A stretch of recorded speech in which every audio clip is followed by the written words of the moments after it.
అండి, ఈరోజు మా బాబుకి రాగి జావ చేస్తున్నాను. చూడండి ఎలా చేస్తున్నాను. చూడండి, మనము 1 స్పూన్ రాగి పిండి తీసుకున్నాము. 2 గ్లాస్ వాటర్ వేసుకోవాలి. ఫస్ట్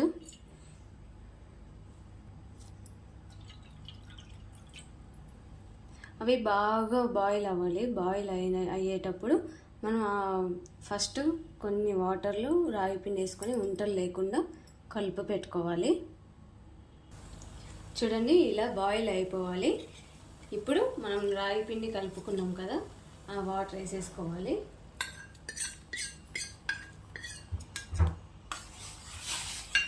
చూడండి, అప్పుడే కలర్ చేంజ్ అయిపోయింది. చూడండి, ఇలా మరగాలండి బాగా. ఇప్పుడు 1/2 గ్లాస్ పాలు వేసుకుందాము.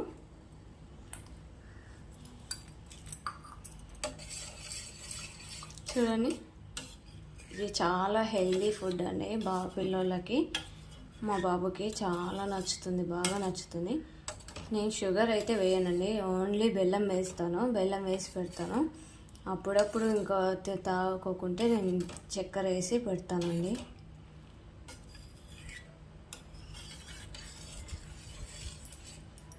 చూడండి, నేను కొంచెం వేసుకుంటున్నాను. బెల్లం కూడా ఇలానే వేస్తున్నానని అనుకోవద్దండి, చాలా త్వరగా కరిగిపోతుంది.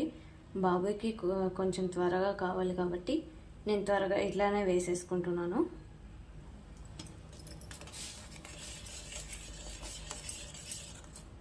చూడండి, ఎంత త్వరగా కరిగిపోతుందంటే అంత త్వరగా కరిగిపోతుంది. నీళ్ళగానే పెట్టాలండి, చిక్కగా పెట్టకూడదు. ఎందుకంటే పిల్లలకి అరగదండి ఇది. చిక్కగా పెడితే కొంచెం వాటర్గానే పెట్టాలి.